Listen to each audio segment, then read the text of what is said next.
Hello everyone, I welcome you all to my YouTube channel.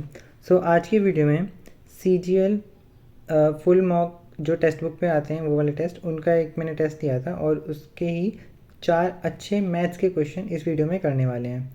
ठीक है, तो चलिए स्टार्ट करते हैं। यहाँ पर जैसे पहला क्वेश्चन है कि अनुज ने स्कोर किया 140 मार्क्स इन अ टेस्ट और उसे 3 मार्क्स मिले थे for each right answer and 1 number cut गया था उसका गलत आंसर के लिए। अगर उसको 4 मार्क्स मिले होते करेक्ट आंसर के लिए और 2 मार्क्स कटे होते रॉन्ग आंसर के लिए तो उसके 170 नंबर बनते। तो कितने क्वेश्चन थे टेस्ट में? अब देखो इस क्वेश्चन में क्या है, मतलब इस क्वेश्चन में ये स्पेसिफाई नहीं किया गया है कि उस लड़के ने कितने क्वेश्चन अटेम्प्ट करे थे। अब नहीं दिया हुआ है तो फिर हम बाय डिफ़ॉल्ट मानेंगे कि उसने सारा पेपर ही अटेम्प्ट किया था। ठीक है, वरना पेपर में क्या होता है कि कुछ क्वेश्चन हम अटैम्प्ट करते हैं जिसमें से कुछ सही होते हैं कुछ गलत, और कुछ अटैम्प्ट नहीं करते हैं। जो अटैम्प्ट नहीं करते हैं वो भी तो टोटल क्वेश्चन में आते हैं ना। तो ऐसी इन्फॉर्मेशन इस क्वेश्चन में नहीं दी गई थी, तो शायद इस वजह से मैंने ये कंफ्यूज होकर इक्वेशन छोड़ दिया था। वरना ये क्वेश्चन है तो ईजी, मतलब एक इक्वेशन बनेगी, 2 इक्वेशन बन के सॉल्व करना था। बट ठीक है, तो अब बाय डिफ़ॉल्ट नहीं आए तो फिर हमें मान लेना कि उसने सारे इक्वेशन अटैम्प्ट करे थे। अब इस क्वेश्चन में मान लेते हैं कि उसने टोटल करेक्ट आंसर करे थे x और टोटल रॉन्ग आंसर करे थे उसने y। ठीक है, अब 3 नंबर मिले करेक्ट आंसर के लिए तो 3x मिल जाएगा, मतलब इतने सही करे और इतने नंबर मिल गए उसे। अब उसने गलत कितने करे? -1, मतलब कि अब माइनस यहाँ पे तो +3 हो गया और यहाँ पे हो जाएगा -1 इंटू में y। ठीक है, y क्वेश्चन करे होंगे गलत और -1 हो गया हर क्वेश्चन के लिए, तो इसलिए यहाँ पर आया 140। ठीक है, अब यहाँ पे सिमिलरली यहाँ पर आ जाएगा 4x, अगर ये नंबर बढ़ जाएगा -2x बराबर 170। अब हमें एक्स और वाई की वैल्यू निकालनी है और दोनों को ऐड कर देंगे तो हमारे पास टोटल नंबर आ जाएगा। तो हम क्या इसमें, अरे वाई होगा ना यहाँ पे, तो यहाँ पर अब क्या कर सकते हैं, या तो मैं ऊपर को 2 से लेकर यहाँ पे माइनस कर लूँ। पहले इसको 2 से डिवाइड कर लेते हैं तो नीचे आ जाएगा 2x माइनस का y और इज इक्वल टू में 2 8 16 और 2 5 10। अब इसको मैं माइनस कर देते हैं तो नीचे वाला प्लस हो जाएगा साइन, यहाँ पे माइनस का हो जाएगा और यहाँ पर जो है ये भी माइनस का हो जाएगा। तो यहाँ से ये कट जाएगा, 3 में से 2 जाएगा तो x और 10 में से 5 जाएगा 5 और यहाँ पर कितने बचेगा, 13 में से जाएगा तो 55। तो x की वैल्यू आ जाएगी 55। x की वैल्यू जैसे ही 55 आई मैं इस वाली इक्वेशन में रख सकता हूँ 55। 55 उधर जाके ऐड हो जाएगा तो 85 प्लस 55 कितना हो जाएगा, यहाँ पर 8 5 5 5 10 8 5 13 5 5 10 और 8 5, अरे ये तो मैं x की आई है ना, ओहो। ठीक है ठीक है ठीक है, तो यहाँ पे डाल देते हैं 55 दिया 55 3 से कितना हो जाएगा, 3 पंजे 15 3 पंजे 15 165 और 165 माइनस करेंगे 140 तो 6 में से यहाँ पे 5 बचेगा और 25 बचेगा। तो 25 और 55 को ऐड कर देंगे, y की वैल्यू आ गई। तो 25 55 कितना होता है 80। ठीक है, तो हमारा ये आ जाएगा आंसर। अब बढ़ते हैं अगले क्वेश्चन की तरफ, ऊपर कर लेते हैं इसको यहाँ पे। ओके, ये वाला क्वेश्चन है। क्वेश्चन में कह रहे हैं कि अगर x वो लीस्ट नंबर है जिसको हम इन चारों से डिवाइड करें तो रिमाइंडर हर केस में 10 आना चाहिए और जो वह नंबर जो है वो 31 का मल्टीपल भी होना चाहिए। तो वह लीस्ट नंबर क्या ऐड किया जाए x में कि वो परफेक्ट स्क्वायर बन जाए। ठीक है, तो सबसे पहले हम ऐसे जो क्वेश्चन होते हैं सॉल्व करने के लिए सबसे पहले हमें इनका एलसीएम लेना होता है वो नंबर निकालने के लिए।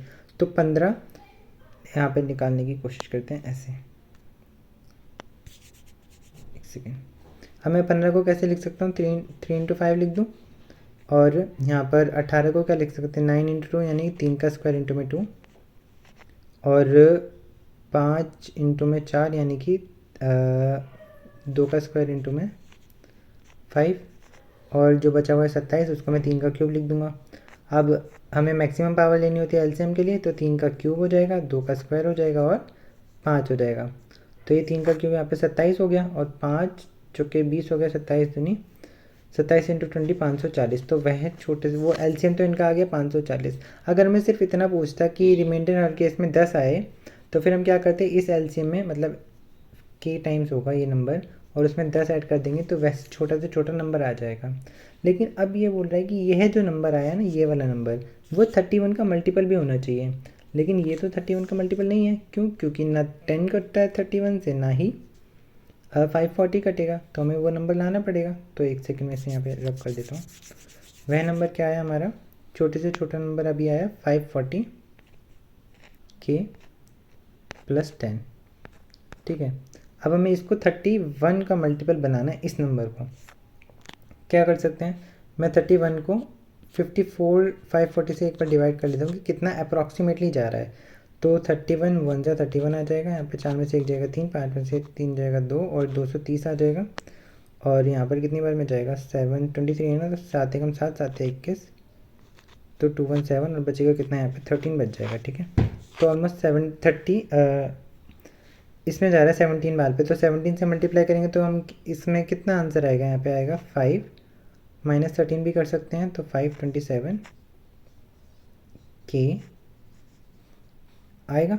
और यहाँ पर लिख सकते हैं बचा हुआ कितना हो गया, यहाँ पे 13 के। ठीक है, और प्लस का 10, इसको मैं ऐसे लिख सकता हूँ। तो अब ये वाली जो चीज़ है वो तो कट जाएगी, ये वाली नंबर कट जाएगा 31 से, लेकिन अब हमें ये वाला नंबर को 31 से मल्टीप्लाई करना है, तो के की वैल्यू पुट करके देख लेते हैं। अगर मैं 1 रखता हूँ तो 13 और 10 23 नहीं कटेगा, 2 रखता हूँ तो 13 दूनी 26 और 10 कितना हो जाएगा 36 भी नहीं कटेगा, 3 रखता हूँ तो 39 49 भी नहीं कटेगा, 4 रखता हूँ तो 13 बजा 52 और 62। हाँ, तो यहाँ पर के की वैल्यू अगर मैं 4 रख देता हूँ तो ये वाली वैल्यू आती है 62 जो कि 31 से कट जाएगी, तो के की हमारे पास मिनिमम वैल्यू वो 4 आ गई। ठीक है, लीस्ट नंबर ही पूछे तो मिनिमम वैल्यू लगानी पड़ेगी, तो वो होगी 4। तो हमारे पास ये वाला नंबर क्या आ जाएगा, ये वाला नंबर आ जाएगा, यहाँ पे लिख देते हैं एक सेकेंड, मिनिमम नंबर आ जाएगा, इसको 4 से मल्टीप्लाई करो तो 4 4 जा 16, 4 4 जा 16 और 170 में डायरेक्ट ऐड कर दिया 10 को, और 4 5 से 20 और 21 2170 है, छोटे से छोटा नंबर है। अब मैं इस नंबर को हम क्या देख सकते हैं, हमें छोटे से छोटा नंबर क्या ऐड करना है, ऐड करने के लिए क्या देखते हैं कि ये किसके आसपास है, किस स्क्वायर के आसपास है। तो आपको स्क्वायर याद होनी चाहिए 50 तक, तो ये जो है 46 का स्क्वायर जो कि कितना होता है 2116, और 47 का स्क्वायर वो कितना होता है 2209, उसके बीच में आता है। अब हमें ऐड करना है तो फिर हमें बड़े वाले स्क्वायर में से ये नंबर माइनस करना पड़ेगा, तो 9 में से 0 जाएगा तो 9 और 10 में से 7 जाएगा तो 3, तो 39 ऐसा नंबर होगा। तो यहाँ पर जो ऑप्शन नंबर 4 हमारा करेक्ट आंसर हो जाएगा। आई होप ये वाला क्वेश्चन आपको समझ में आया होगा, और ऐसे क्वेश्चन अगर और आए मॉक में तो फिर आप इस तरीके से कर सकते हैं क्वेश्चन को। बढ़ते हैं अगले क्वेश्चन की तरफ। क्वेश्चन कह रहा है, हाँ ये वाला क्वेश्चन अच्छा क्वेश्चन है, क्योंकि ये वाला क्वेश्चन जब मैंने किया, मतलब ये पहली बार मेरे सामने आया ऐसा क्वेश्चन, पहली बार क्वेश्चन है तो मेरे से नहीं बना। देखो आप देख सकते हैं कि मैंने इसमें लगभग ऑलमोस्ट 2 मिनट लगाए थे लेकिन नहीं बना था, तो मैंने इसका सोल्यूशन देखा तब मुझे पता चला कि इसको कैसे सॉल्व करते हैं। तो सबसे पहले कैसे, जब भी ऐसा भी क्वेश्चन जब भी सब सामने आए तब भी पहली क्वेश्चन को देखो और दूसरे क्वेश्चन को देखो। तो मैं अगर मैं कंपैरिजन करूँ, इसमें कंपैरिजन हमें सी और डी की वैल्यू निकालनी है, क्योंकि सी और डी की वैल्यू निकालनी है तो ये कंपैरिजन मेथड से ही हो सकता है। तो मतलब जो पहली इक्वेशन है उसको मुझे कुछ ऐसा चेंज करना पड़ेगा कि ये दूसरी इक्वेशन की तरह दिखने लग जाए, तभी सी और डी की वैल्यू बी और ए की फॉर्म में कंपेयर कर सकते हैं। तो मैं सिर्फ x square is equal to b minus में ए एक्स, हम देख सकते हैं कि दूसरी इक्वेशन में एक्स क्यूब आया हुआ है, तो एक्स क्यूब हम इस वाली इक्वेशन में भी बना सकते हैं। तो सबसे पहले हमें एक्स बनाना पड़ेगा, इस इक्वेशन को एक्स से अगर मैं डिवाइड कर देता हूँ तो एक्स बराबर बी बाय एक्स और माइनस का ए, ये हो जाएगा। तो अब यहाँ पर मैं x की टर्म में ले आता हूँ, तो x माइनस बी बाय ए बराबर माइनस का ए, ये हो जाएगा। अब हमें क्यूब लाना है तो मैं दोनों साइड क्यूब कर सकता हूँ यहाँ पे, है ना। अब दोनों साइड क्यूब यदि मैंने कर दिया तो आ जाएगा एक्स क्यूब ए क्यूब माइनस का बी क्यूब माइनस का 3ab, मतलब कि 3 इंटू में शायद नीचे यहाँ पर x आएगा,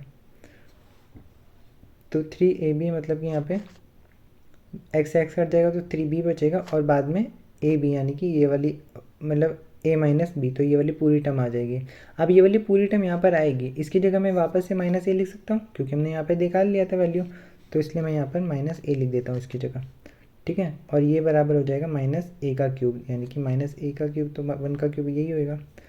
तो अब इसको थोड़ा सा और सॉल्व कर लेते हैं यहाँ से। ओके, तो ये एक्चुअली में हमारे पास वैल्यू आ जाएगी एक्स क्यूब, और ये तो हो जाएगा प्लस का 3ab प्लस का 3ab, और इस वाली वैल्यू को अगर मैं इधर लेकर आ जाऊँ ए क्यूब, और इस वाली वैल्यू को बी क्यूब अपॉन में एक्स क्यूब। ठीक है, एक्स है यहाँ पे, ये मैंने इसलिए किया क्योंकि अब देखो हमें चाहिए था एक्स क्यूब मल्टीप्लाई हो रहा है इस पूरे नंबर से, तो मुझे एक्स क्यूब मल्टीप्लाई करने के लिए यहाँ पर डिनोमिनेटर में उधर जाके मल्टीप्लाई हो सकता है, तो इसलिए मैंने यहाँ पर इसको लगाया डिनोमिनेटर में, तो एक्स क्यूब से मैंने मल्टीप्लाई कर दिया, तो x cube plus 3ab plus में ए क्यूब और इज़ इक्वल टू, अब ये यहाँ पर क्या बचेगा, सिर्फ बी क्यूब बचेगा, बी क्यूब बच गया।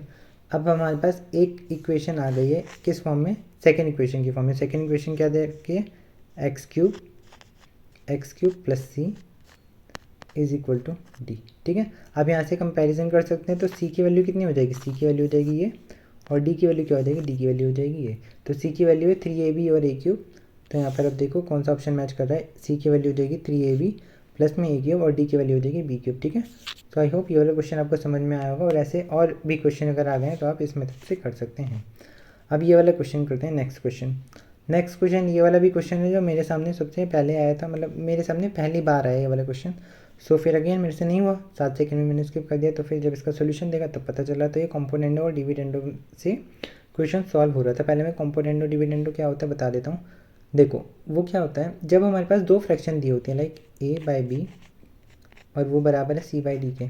ठीक है, ये वाली इक्वेशन मतलब ये वाली फ्रैक्शन हमारे पास दो बराबर फ्रैक्शन है, तो कॉम्पोनेंडो डिविडेंडो रूल कहता है कि हमें एक बार न्यूमरेटर और डिनोमिनेटर को ऐड करके, जब ऐड करेंगे तो उसको न्यूमरेटर में लिख देंगे a प्लस बी, और सब्ट्रैक्ट कर देंगे एक बार तो उसको डिनोमिनेटर में लिख देंगे सिमिलरली। और ये हमें राइट हैंड साइड में भी काम करना पड़ेगा, तो c प्लस डी और अपन में c माइनस डी कर देंगे।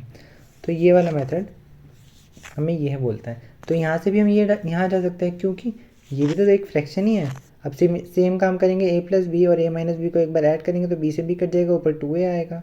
अब माइनस करेंगे तो नीचे 2 भी आ जाएगा, 2 से 2 भी कट जाएगा, तो वापस हमें a/b और यहाँ पर c/d मिल जाएगी। तो कोई भी फ्रैक्शन हो तो उसके साथ हम सेम रूल अप्लाई करके मतलब सॉल्व कर सकते हैं, अगर वो कॉम्पोनेंट सी एंड डी से रूल से सॉल्व हो रहा होगा। तो अब इस इक्वेशन को देख लेते हैं कैसे सॉल्व होगी। जैसे आप पहले यहाँ पर देख सकते हैं, ये मल्टीप्लाई में दे रखा है, ठीक है, और यहाँ पर ये वाली भी दो टर्म है, ये मल्टीप्लाई में दे रखी है। तो हमें सबसे पहले इसको फ्रैक्शन में लाना होगा, फ्रैक्शन में लाना होगा तो कोई ना कोई एक नीचे तो लाना ही पड़ेगा। अब हम ये ऑब्जर्व करके लाएंगे कि मुझे नीचे न्यूमरेटर में इन दोनों में से इस पहली वाली फ्रैक्शन के नीचे कौन सा नंबर, कौन सी फ्रैक्शन मतलब कौन सी जो है एक्सप्रेशन है वो लाना चाहिए। तो अगर मैं देखूं तो सबसे पहली वाली जो चीज़ है यहाँ पर 3a प्लस 6b और c प्लस 2d, अब इन दोनों में 3a और 6b, यहाँ पर अब हम साइन देखते हैं कि कौन से दो का साइन बराबर है, ताकि मैं एक को a मान सकूं और एक को b।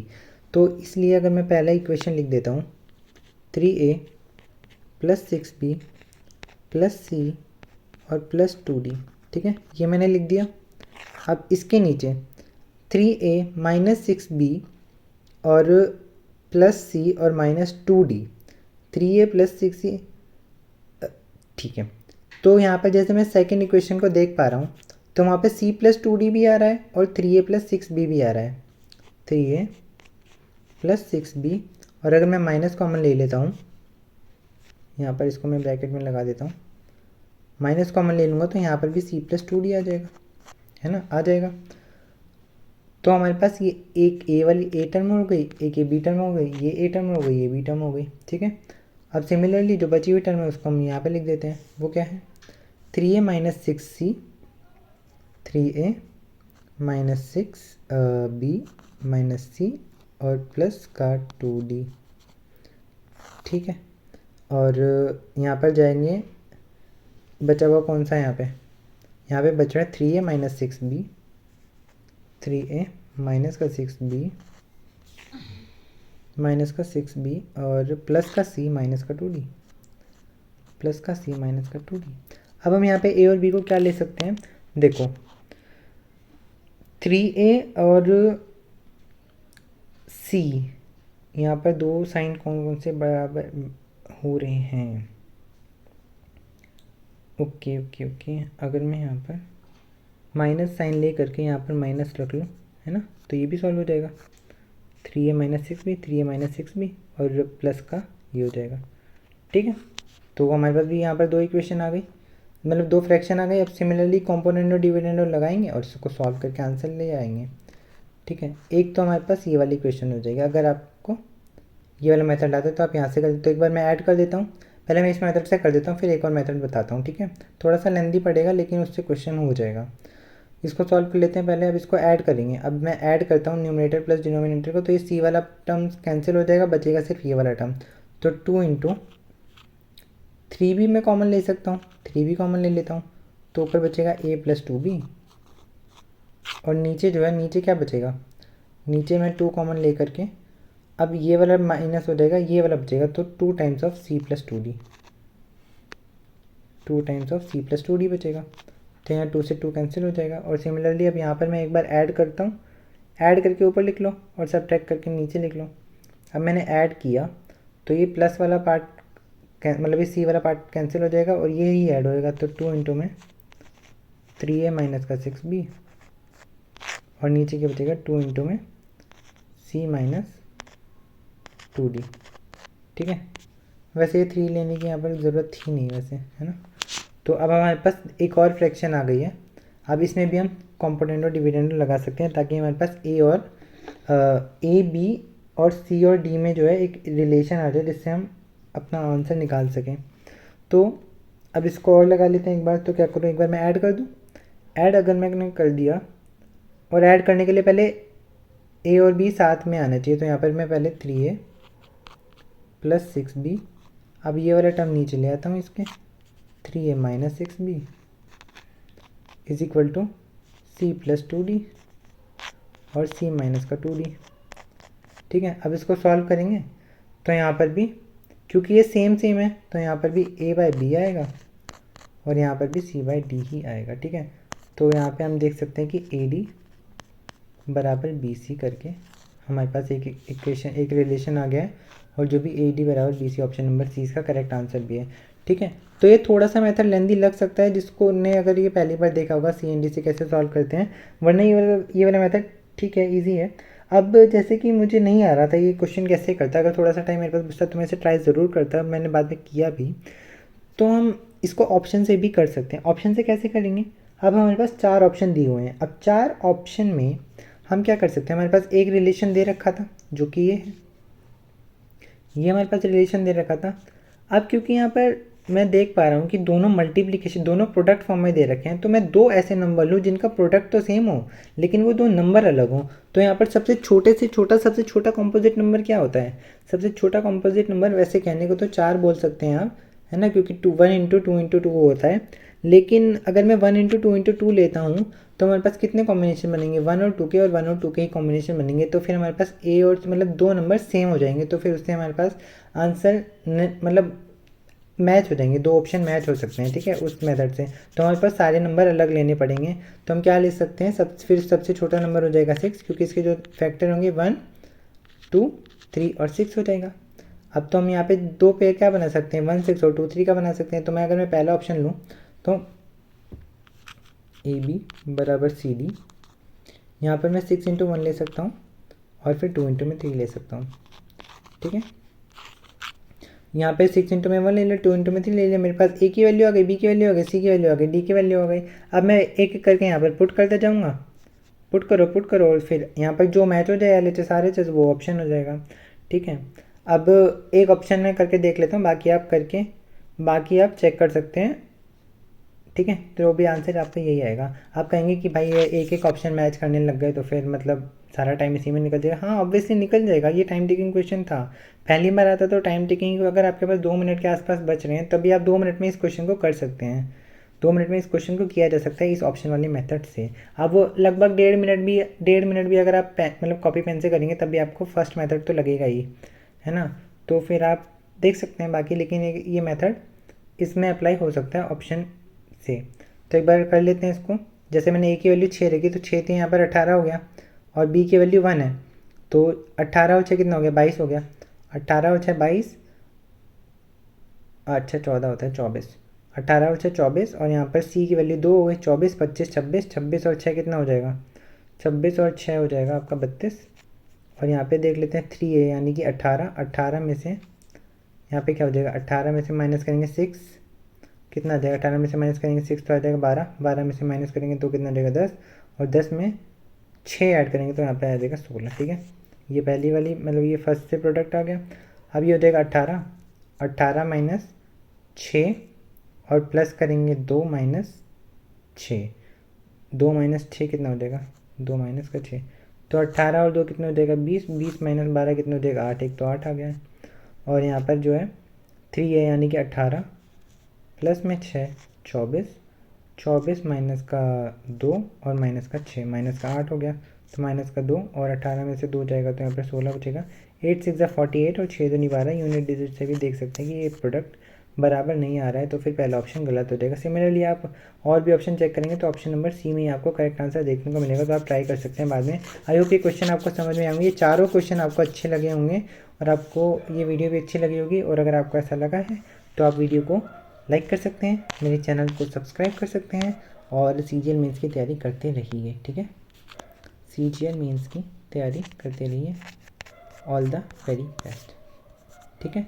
आई होप कि मतलब एक तो ये वीडियो पसंद आई होगी आपको, और मुझे पता है कि अभी जो है CGL प्री का जो है वो कट ऑफ नहीं आई है, तो हम कट ऑफ क्या, हाँ कट ऑफ नहीं आई है, तो हम जितने भी प्रेडिक्टेड कट ऑफ बता रहे हैं 135 प्लस जा रही है, रैंक मित्र में भी इतने के आसपास ही है, तो जिसके 135 प्लस रॉ मार्क्स हैं वो डेफिनेटली आपको CGL मेंस की तैयारी करनी चाहिए।